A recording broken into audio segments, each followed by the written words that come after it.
Now therefore I, Ferdinand E. Marcos, President, Prime Minister of the Philippines, by virtue of the powers vested in me by the Constitution, do hereby revoke Proclamation 1081, proclaiming a state of martial law in the Philippines, and Proclamation number 1104, dated January 17, 1973, declaring the continuation of martial law, and proclaim the termination of the state of martial law throughout the Philippines. In witness hereof, I have set my hand and caused the seal of the Republic to be affixed on the 17th day of January 1981. I say, we have just begun. Thank you.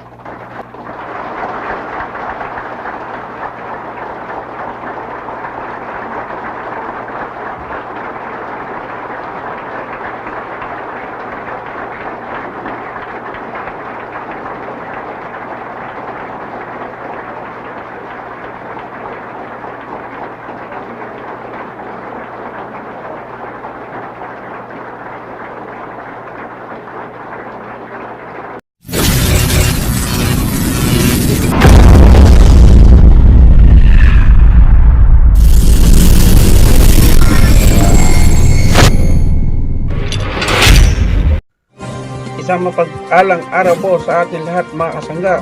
Talakayin natin ang mga usaping balita at mga isyu na nagaganap sa ating bansa at ito'y ating bigyan ng mga puro-puro, komento at opinyon.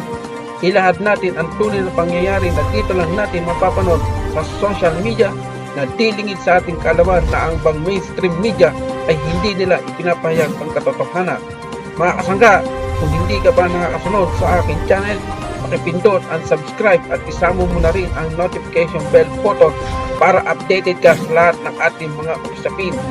Kung nagustuhan mo, huwag mong kalimutan i-like at magkomento ng iyong sariling opinyon. History summons us once to an encounter with destiny. It is the privileged fate of generation, yours and mine, that it has been called twice by that same history to serve.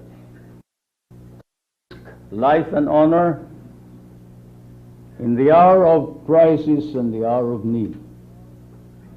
The first time, of course, was when we had a war on our own making, in order to defend our country. The second time was when we had to impose on ourselves 8 years and 4 days, less than 4 months, of a martial discipline in order to save the Republic. Today we are privileged once again. We have another encounter with destiny.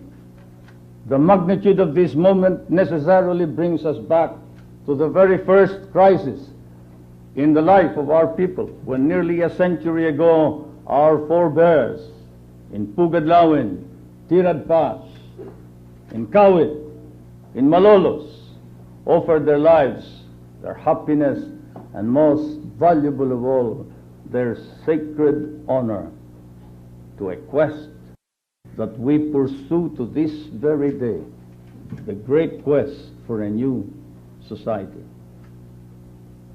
This was and has ever been the Filipino dream, a dream of a new order of national existence, a dream thwarted for close to a century.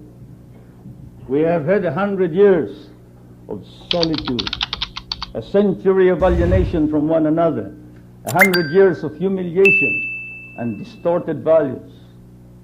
And so it was that 8 years ago, the consequences fell upon us. A social order in which the privileged of the few were enjoyed over the degradation of the many.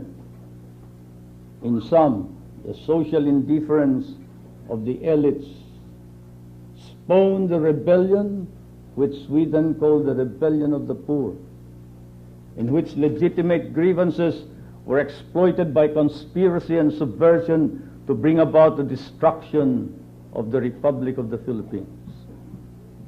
The death of a nation through violent revolution.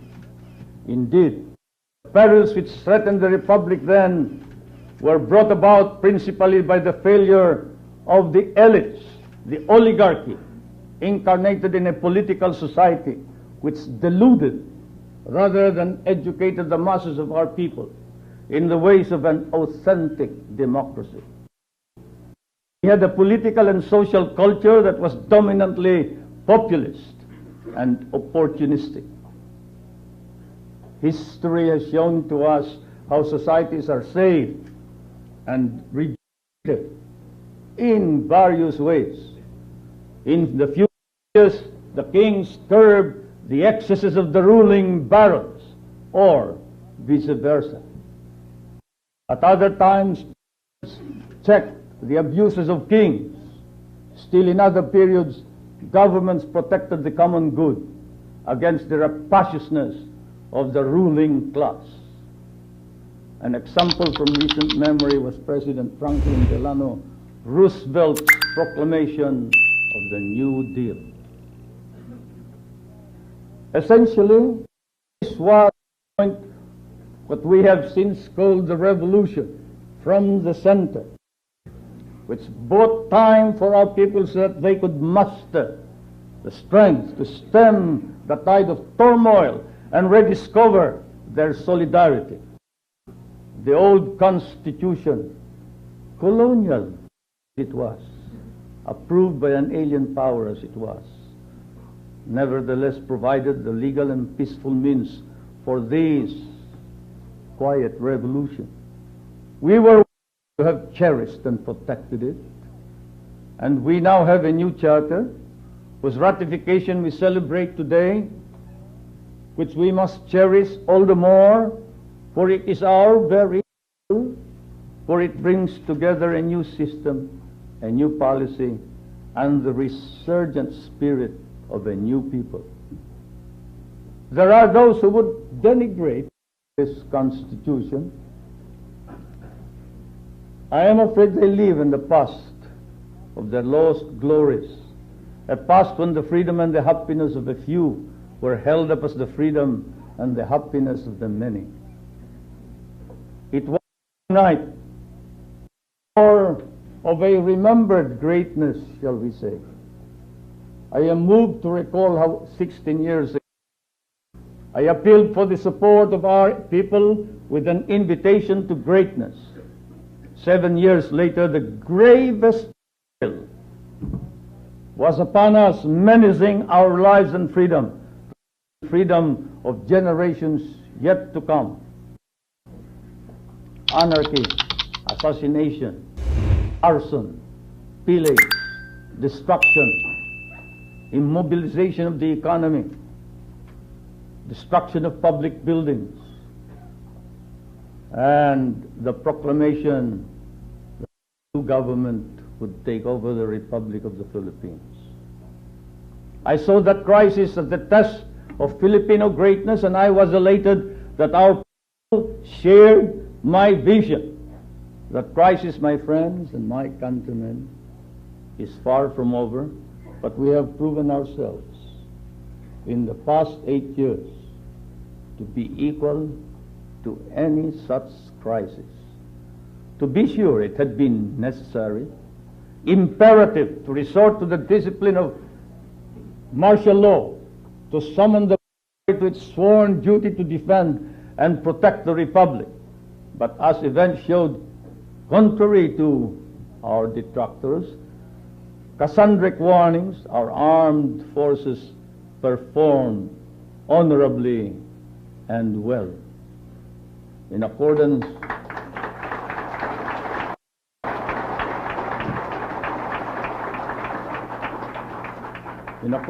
with the noble traditions of their warrior forebears, they upheld the Republic, but for the civil authority. They shall ever remain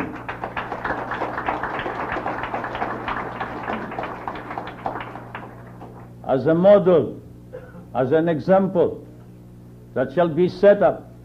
If in days to come after this, the Republic should ever stumble once again, our people will ask, how did the military of that decade of the 70s, how did these noble warriors and soldiers conduct themselves in those crucial days? And they shall point to you as the heroes whose lives they must emulate.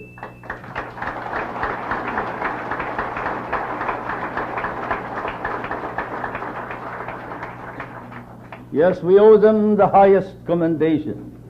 Words are inadequate to express our gratitude to the men of the military and to the men of the civil government who quietly subordinated themselves in many cases whenever there was actual combat. The martial discipline has restored the pride, nay, the self-confidence of our race, so that now we can look upon ourselves as equal to every vicissitude, every burden, every challenge. We can now accept without reservations the invitations to greatness, the challenges of the modern world. The cynical, the timorous, who would doubt this, had better look closely to what has transpired in this country in less than a decade, in the 8 short years of the new society. We have disarmed the criminal sin and significantly diffused the dangers of subversion, sedition, rebellion, and secession. All over the world today you see the same symptoms spread out among all the third world countries. Fortunately here in the Philippines the symptoms have significantly and substantially been reduced. These were the results of the relentless and determined to re-establish public order. 200 private armies were dismantled, 250 criminal syndicates identified and their members apprehended and neutralized, 650,000 firearms within a period of 2 or 3 years, of all classes, make, and variety, including artillery, machine guns, assault rifles, tanks, armored cars, and the latest models of sophisticated armaments. Perhaps 10 times more than the arms of the armed forces of the Philippines were confiscated or they were surrendered to the government. More than 2,000 ordinary criminals long wanted under unserved warrants of arrest before the proclamation of martial law were immediately apprehended and brought before the courts. The leftists and the rightists joining together in rebellion were successively apprehended, eliminated or neutralized, thus reducing the rebellion to small pockets of resistance in a few places. The colonial centuries-old hostilities in southern Philippines between Christian and Muslim brothers, which exploded 8 years ago into a formidable secessionist war, in which was estimated 20,000 fully armed men, some of whom were trained outside the Philippines, were set against the small garrisons of the police and the Philippine constabulary while we were fighting the leftist-rightist rebellion here in Luzon. This has been effectively terminated with the granting of amnesty to more than 37,000 members of the Moro National Liberation Movement.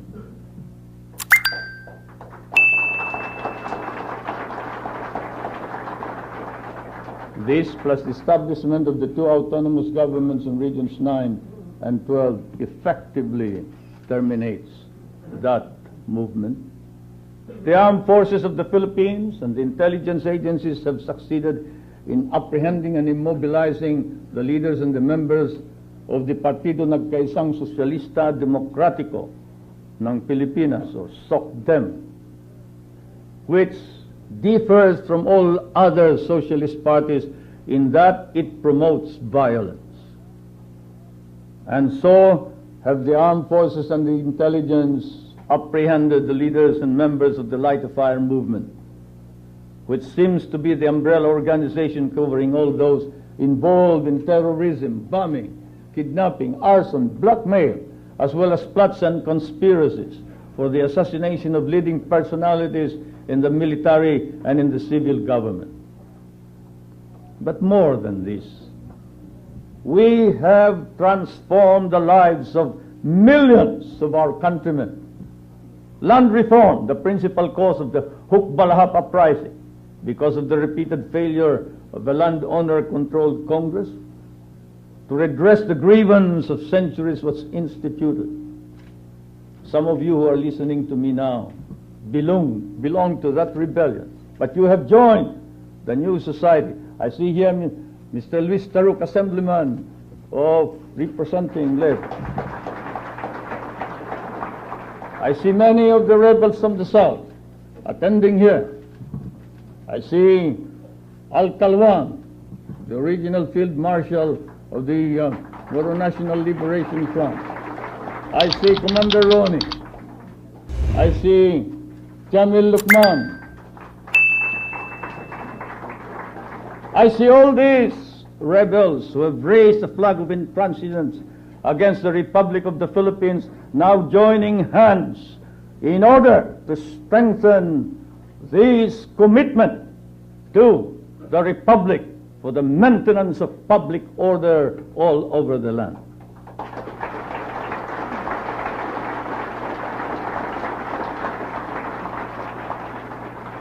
And why did the Hukbalahaps join hands with the government? Because large estates were broken up and sold to the actual tillers of the soil. Because we immediately terminated the enslavement of the poor tenant farmer who inherited generations and generations of indebtedness without any possibility of payment whatsoever from his forebears to the landlord. This we immediately redressed with a single stroke of the pen. A new labor code was promulgated, providing, among others, the joining together of management and labor with government, a tripartite conference for the settlement of issues and thus assuring industrial peace to allow economic growth. Social reforms also included the implementation of a nutrition program. There are now 4,000 day centers all over the land. Ours is a model which has been adopted by the United Nations. A health program, a family planning program which have well long denied the humblest and the poorest of our countrymen. Our educational system has been reoriented to meet the needs of social and economic development, with its emphasis on vocational existence through scientific research, where before there was nothing but rhetoric and charlatanism. We have instituted the researches.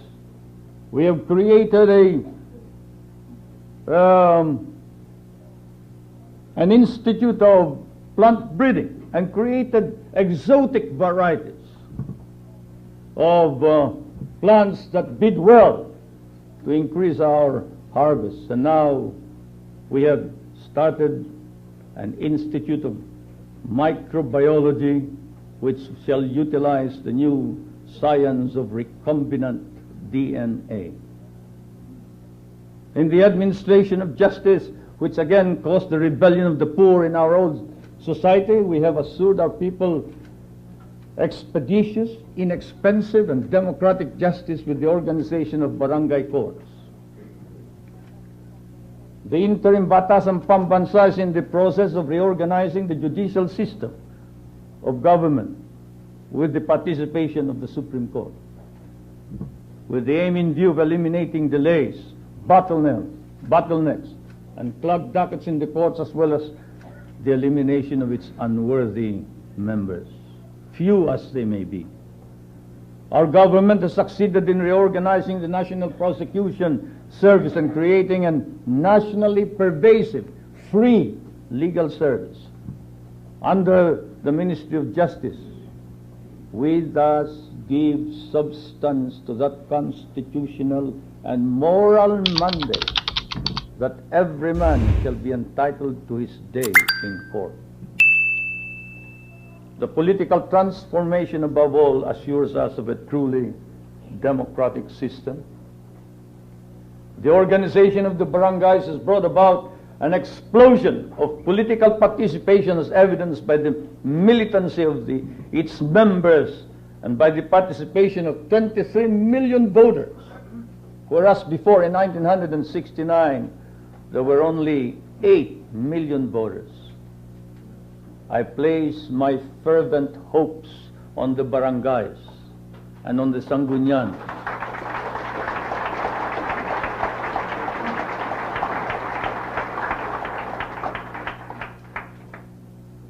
They are the testament to and the vehicle of popular sovereignty.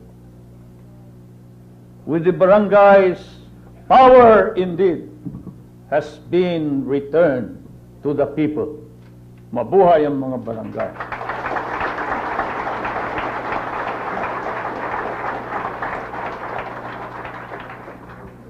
The last 8 years have also mobilized the energies of the Filipino for economic health in his society.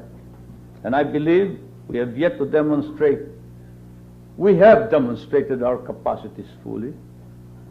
Let us look at some of the data and statistics with your permission. I shall be short. The gross national product increased from 55,526,000,000 pesos in 1972 to 192,911,000,000 in 1979 at 1972 constant prices, or 269,781,000,000 pesos at current prices. Collections of government from taxes have increased from 5.1 billion pesos in 1972 to 36.16 billion pesos in 1980. Total exports increased from 1.106 billion, 1 billion in 1972, dollars, US, in 1972 to 5,935,000,000, almost 6 billion in 1980. Showing the stability of the currency, notwithstanding the present fluctuations of the dollar. The rate of exchange of the peso to the US dollar has barely moved, from the 1972 6.67 to the 1979 7.37. Savings and time deposits have increased from 5,402,000,000 pesos in 1972 to 49,116,000,000 as of September 1980. Gross domestic investment has not only doubled, trebled, quadrupled, quintupled. From 11, it has increased to about 80 million. In 1980, while gross national savings increased from 11,679,000,000 pesos to 62,395,000,000 in 1980. There was a time when the debt service ratio before this administration was more than 40% of the dollar earnings the previous year. This has been reduced to 20%, and now, as of 1980, reduced to 18.7% of foreign exchange earnings in the previous year. Incidentally, on the question of indebtedness, when we took over as president in 1965, most of the indebtedness were short-term indebtedness, payable within 1 year, 2 years, 3 years, 5 years. More than 90%. All of these were immediately shifted or converted into long-term indebtedness for some reason or other, because of inefficient management of our affairs, because of our bad credit worthiness. We could not borrow any money from anywhere. The most that the World Bank could lend us before 1965 was $40 million. By 1975 and 76, the World Bank had changed its opinion of the Philippines so much so that it was ready to lend at a single time $500 million.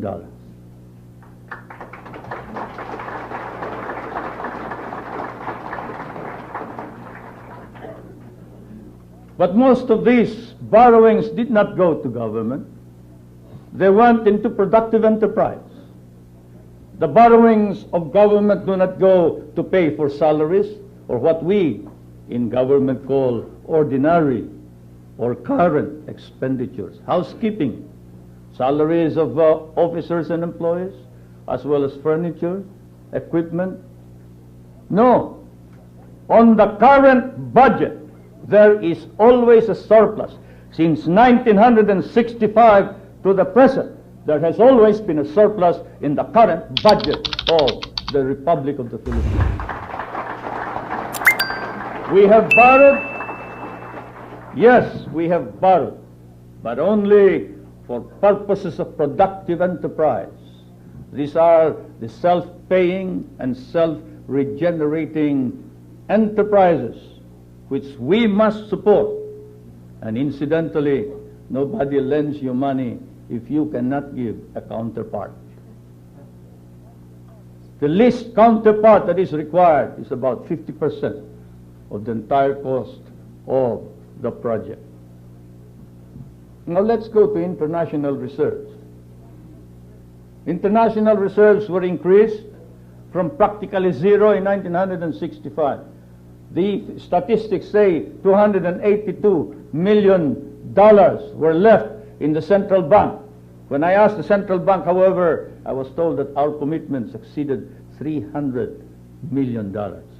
And therefore, we did not have enough foreign exchange to pay our indebtedness as of 1965. The foreign exchange reserves were practically zero. And today, how much are the foreign exchange reserves? Today, we have $3.1 billion in the central bank as the foreign exchange reserves of the Republic of the Philippines.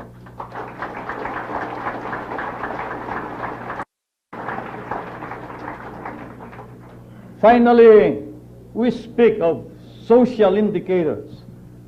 How do all this affect the individual? What is his individual income?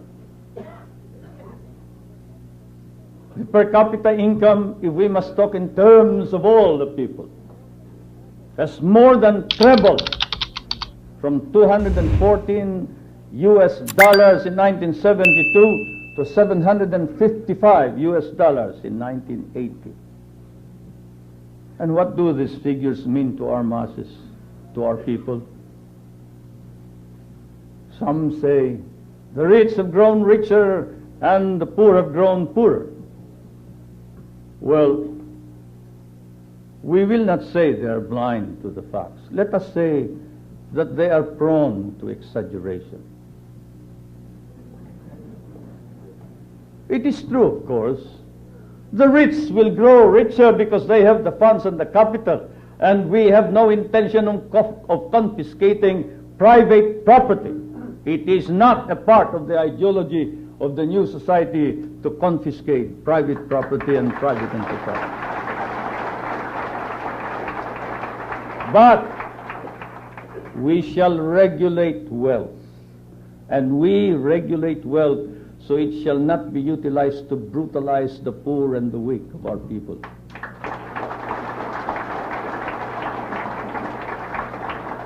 And thus it is that the rich must pay heavier taxes. It is said that we have been easy on the rich with respect to taxes. This is not true. We increased the corporate tax very recently by 5%. We increased the taxes on luxury goods, the goods that are bought by the rich, that are open only to the more affluent members of our society. Even in the case of oil products, did you notice the difference between the tax between diesel fuel and industrial fuel and gasoline? It is a big jump, for it is the purpose of this administration that first of all, we shall not zero. And today, how much are the foreign exchange reserves? Today, we have $3,100,000,000 in the central bank as the foreign exchange reserves of the Republic of the Philippines.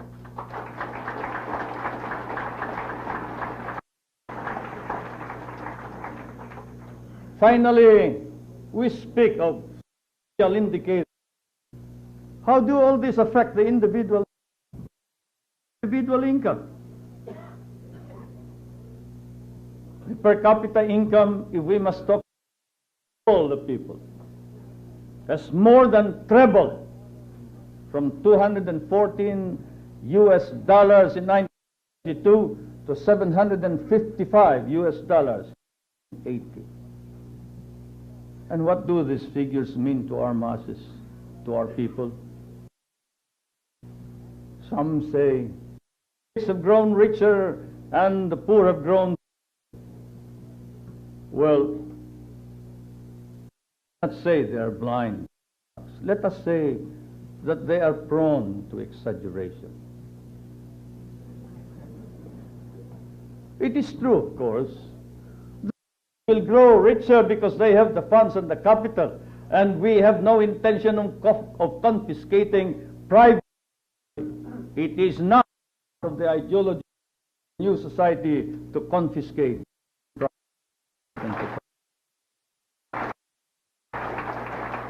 But we wealth, and we wealth, so it shall not be utilized to brutalize the poor and the weak of our people.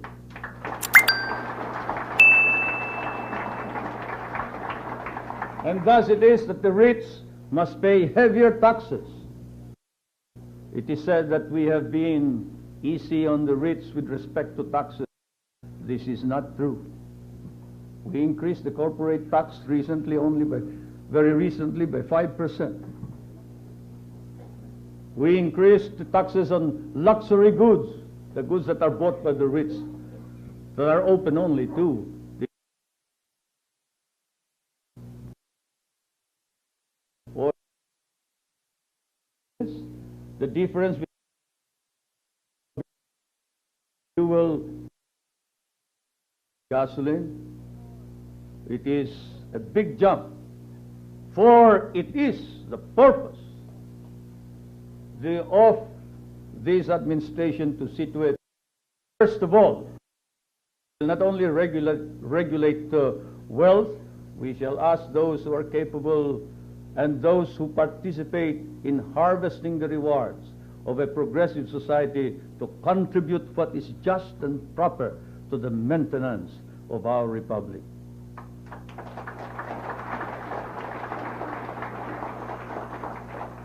Yes, have no doubt about it.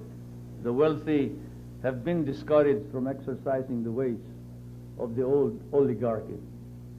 But I am prepared to think that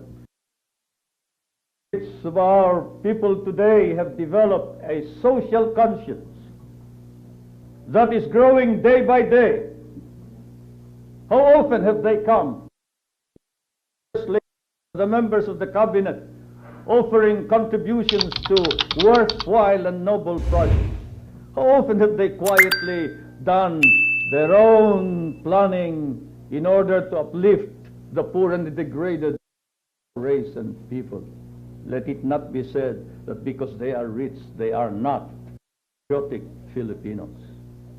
Even the rich and the affluent country have acquired. This is one of the developments of the new society.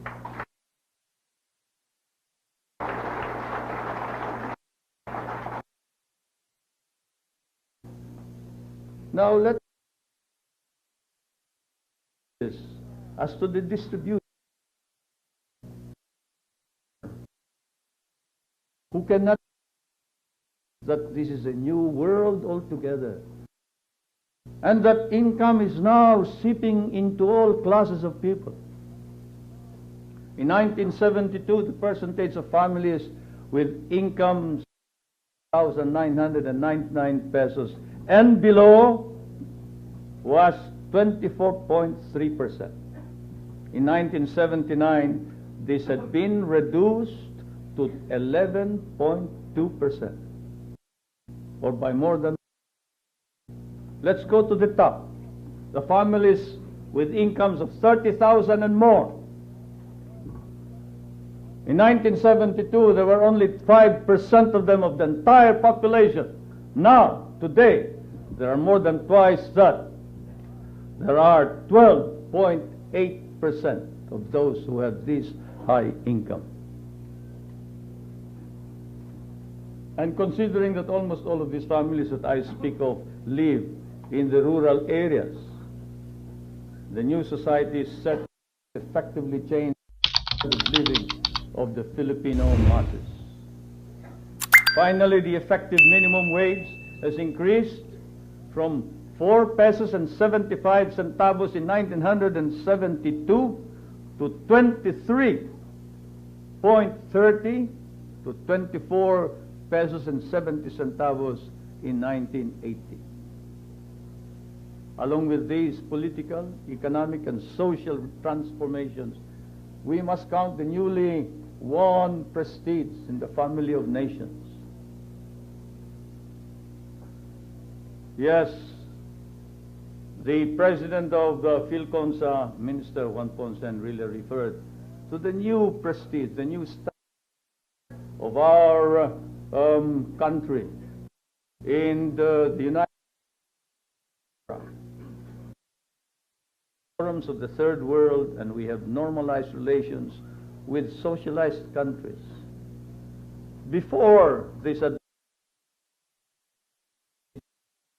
and even to China, to the socialist countries of Eastern Europe, we limited ourselves to what is considered to be the pillars of the free world, and thus penalized ourselves and our products, for our markets were limited. The Philippines is now heard in the Council of Nations because it speaks with its own voice. An independent foreign policy is the hallmark of the Philippine Foreign Service. We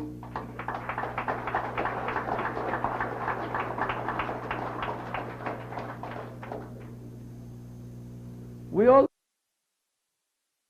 independence, and we do not. Political independence must be won every day. Every time there is any threat or doubt cast upon that independence, not only the leadership but the citizenry must rise up and protect that independence. After much agonizing negotiations with the United States of America, in fairness to this ally of ours, recognized what is undeniable, and that is the sovereignty of the Republic of the Philippines over all the military bases of the Philippines, including that of Subic Naval Base and Clark Air Force Base, against the doctrine which indicated that America retains sovereignty over the bases.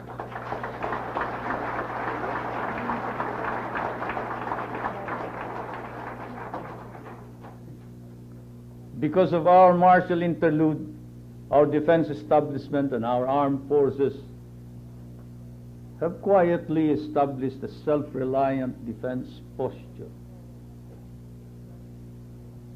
As you know, defense and military establishment is not prone to publicizing its achievements or to bragging about its capabilities, but very quietly, in the past 8 years, Not only has it trained its personnel to meet any contingency, whether internal or external, it has systematically organized not only its own activities, but civil industry to meet most of its requirements. The government, which itself needed reforms in the crisis of 1972, has been reorganized. How many have we kicked out of government? More than 6,000. In the armed forces, more than 8,800 men. Very few people know that. We kicked out of the civil government 6,000 officers and employees. And many of them are still facing cases and charges before the Sandigan Bayan and the Tanud Bayan. In the armed forces of the Philippines, we punished 8,800 officers and men over a period of 8 years. Let no man say that we have not exerted the utmost diligence in maintaining discipline in the enforcement of our laws and Constitution under the Republic of the Philippines.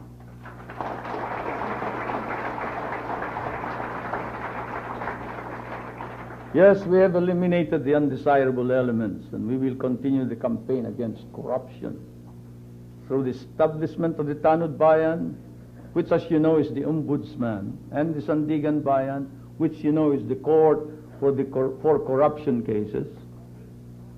We are now actually engaged in identifying the corrupt government officials and functionaries.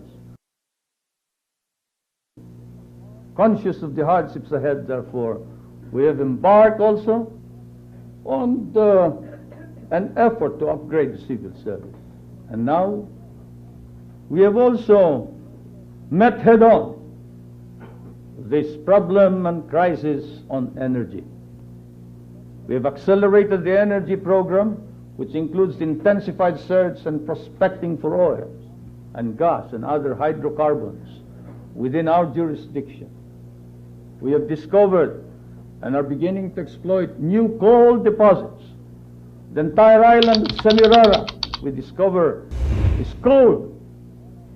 Deposits in Cagayan Valley are all over the entire valley. In Bicol, Mindanao, and Samar. We've discovered geothermal sources. 8 geothermal units or geothermal centers of energy are operational. 6 are being constructed. We are next to the United States in the volume of electricity coming from geothermal sources. Hydroelectric power is moving on. As you know, the biggest in Southeast Asia is being put up in the Magat, Isabela. We have discovered Mars gas or surface gas. We use biomass, dendrothermal. Many countries here represented, including France, Germany, England, have lent us money for the dendrothermal projects, and the Scandinavian. We have discovered exotic plants which produce juice and burn like gas. By only yesterday, the other day, the hunger which I know since boyhood, the fruit of a vine in Ifugao, was brought back. We pressed the fruit, and out came the juice, and we lighted it like gas. You go all over the land. There are many plants from which we can draw gas. There are conventional, indigenous, and renewable sources of energy which we must tap, and we shall tap. At this point, I must note the number of rural households that have access to electricity. In 1972, 76,000 households had access to rural electricity. Today, there are 1 million households that have rural electricity.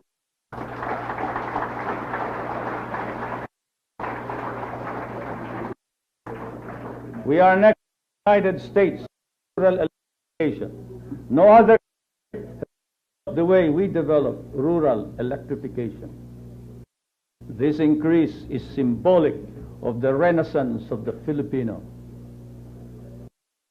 Been, of course, the renaissance of our political life. In less than a decade of the democratic revolution, it is inevitable that this would be translated in spiritual terms. The renaissance in our culture, the rebirth and growth of the arts, music, painting, dance, film, literature. And why? What is the importance of this? How often has song, dance, music, literature inflamed the rise up to attain the ends of freedom? How often have our forebears, the propagandists of the last century, used literature in order to lay the moral basis for a rebellion that would free our country? Culture, tradition, belief in our past, this is the unifying force. We look back, we trace the roots of our identity, and we discover that no reason to be so humiliated and to for the race. We have contributed our people's genius to the arts of this century. We have also rediscovered our ancient art forms, our spiritual heritage. In doing so, we have rediscovered ourselves, the Filipino.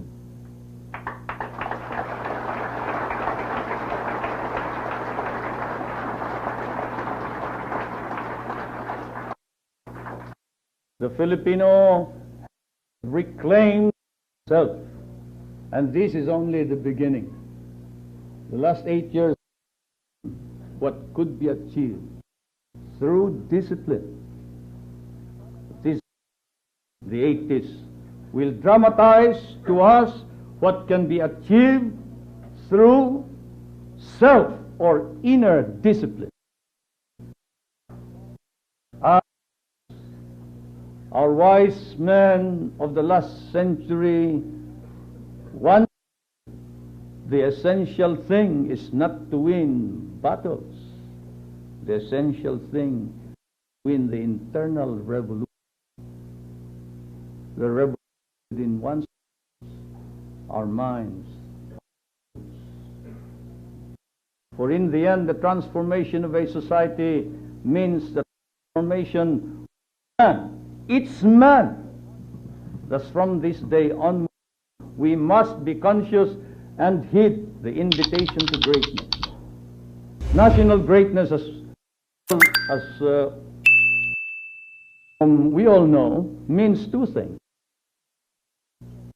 Militancy of a concerned citizen and the social commitment of a responsible elite, especially the intellectual elite. Let me repeat that. We shall need two things, the two weapons, as we move forward from this day on.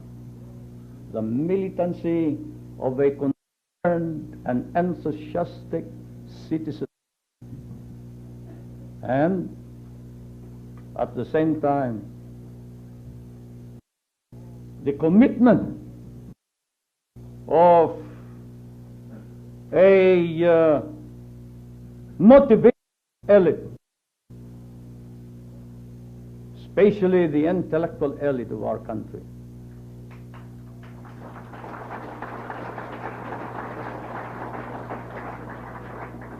We have had their support. We need this more than ever now. I call upon all of you. I call upon the local executives, military man who was saying, raise them above those who have not gone wide and deep professional men. We have the highest world in relation to population. Elite we must draw who would be the leaders of our in the next generation. Martial necessity has passed. It has, yes, and served well the purpose once beleaguered cannot go on. Must mature, grow from outer discipline into, and so it is that as I promised all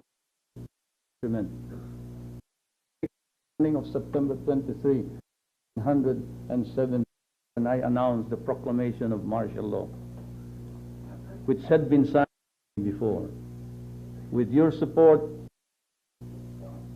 myself, my life, and my family's life and honor, assessment of history, that when the time came when I must or we must end martial law, and that time could be seen then, I am the first to move in the termination of martial law.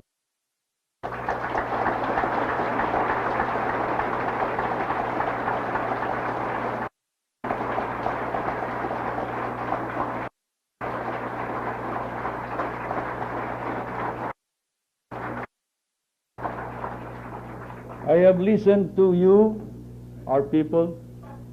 I have heard your doubts, your anxieties.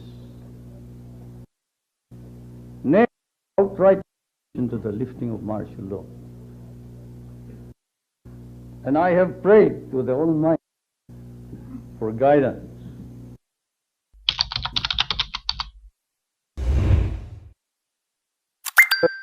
Judgment,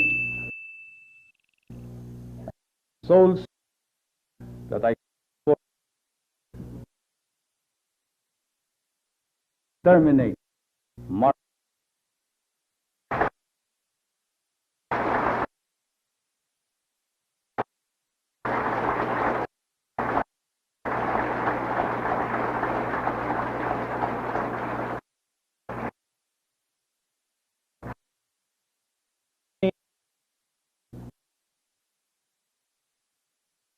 time of crisis.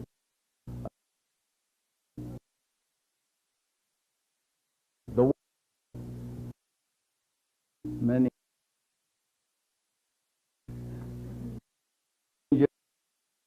protect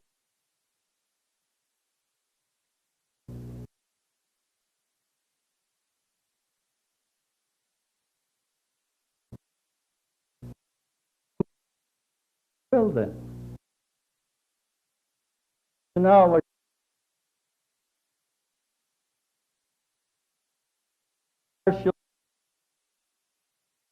shall bring you and freedom.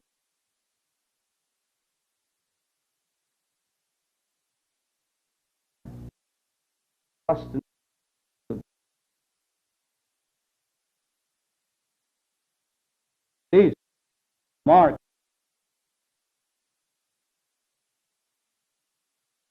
and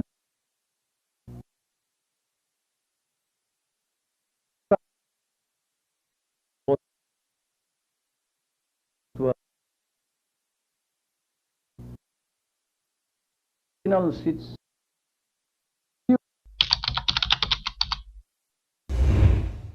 and drink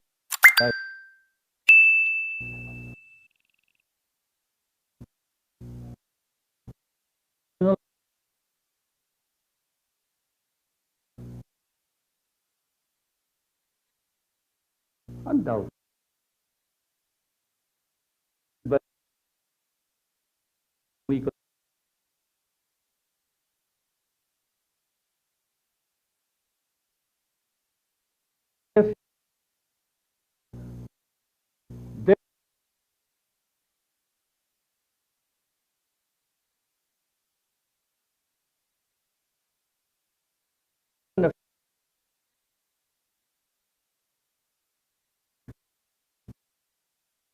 Characteristically, we were all haunted by guerrillero, fighting elusive in the hills. For that was many of us land it were for heaven. Yet notwithstanding, one had to present the stern face of a leader, the dominating personality of,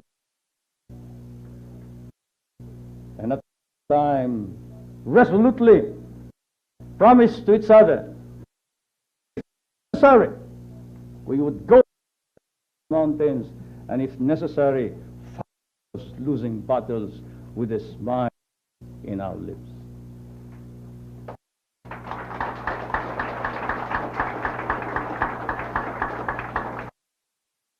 Support of the people to do that.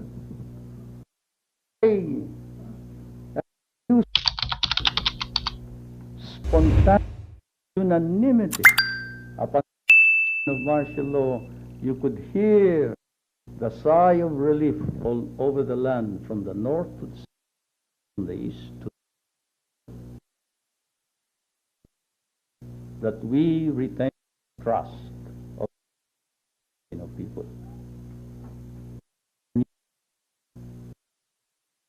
Shades of be tempered credentials of legality and constitution. This way was it. The commander-in-chief, of course, was contrived by as a device to consolidate power for colonized people. Those who drafted the commander-in-chief provision never dreamt it would be used instead by an unaffected people who lost self-respect, dignity, and honor. In the long run, to be quite candid, the intellectual adventure is more exhilarating, inspiring.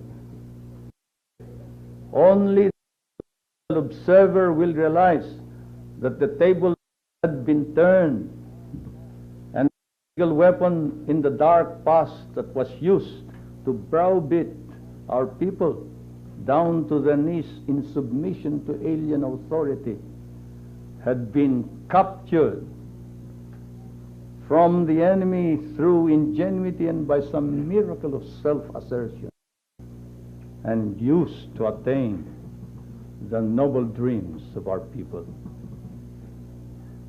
And so as I now sign this proclamation in full view of our nation and the world at large, I am profoundly conscious of the tasks that remain, hoping that we shall not lose the momentum of our achievements, so that those who shall come after us may carry the quest of a greater, a brighter world, a new society. I pray now, and I ask you to pray with me, as I prayed 8 years ago, that I am doing, that we are doing the right thing by our people. For the end of martial law does not mean the end of our efforts, of our needed reforms, of our struggles, of our sacrifices. The passing of the martial necessity does not carry with it the passing of all the burdens, especially the heavy ones. There will be more tests for our capacity, for our resiliency, our strength as a people. Together we must pass these tests, surmount all crises. And so, as I have said, I signed in your presence, proclaiming the termination of the state of martial law throughout the Philippines. I say, we have just begun.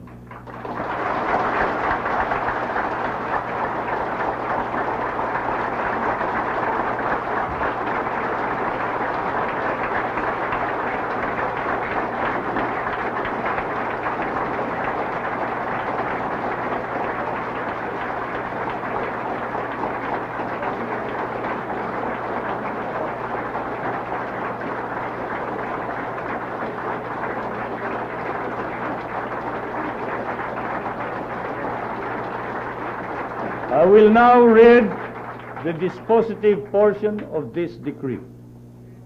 Now therefore, I, Ferdinand E. Marcos, President, Prime Minister of the Philippines, by virtue of the powers vested in me by the Constitution, do hereby revoke Proclamation 1081, proclaiming a state of martial law in the Philippines, and Proclamation number 1104, dated January 17, 1973, declaring the continuation of martial law, and proclaim the termination of the state of martial law throughout the Philippines, provided that the call to the armed forces of the Philippines to prevent or suppress lawless violence, insurrection, rebellion, and subversion shall continue to be in force and effect, and provided that in the two autonomous regions in Mindanao, upon the request of the residents thereof, the suspension of the privilege of the writ of habeas corpus shall continue, and in all other places the suspension of the privilege of the writ shall also continue with respect to persons at present detained, as well as others who may hereafter be similarly detained for the crimes of insurrection or rebellion, subversion, conspiracy, or proposal to commit such crimes, and for all other crimes and offenses committed by them in furtherance or in the occasion thereof, or incident thereof, or in connection therewith. General Order number 8 is also hereby revoked, and the military tribunals created pursuant thereto are hereby dissolved. Pursuant to Article 17, Section 2, Paragraph 2 of the Constitution, all proclamations, orders, decrees, instructions, acts promulgated, issued and done by the incumbent president, constitute part of the law of the land and shall remain valid, legal, binding, and effective even after the lifting of martial law, unless modified, revoked, superseded, or altered by subsequent proclamations, orders, decrees, instructions, or other acts of the incumbent president, or unless expressly and explicitly modified or repealed by the National Assembly or the Batasan Pambansa. In witness hereof, I have set my hand and caused the seal of the Republic to be affixed on the 17th day of January 1981. Thank you.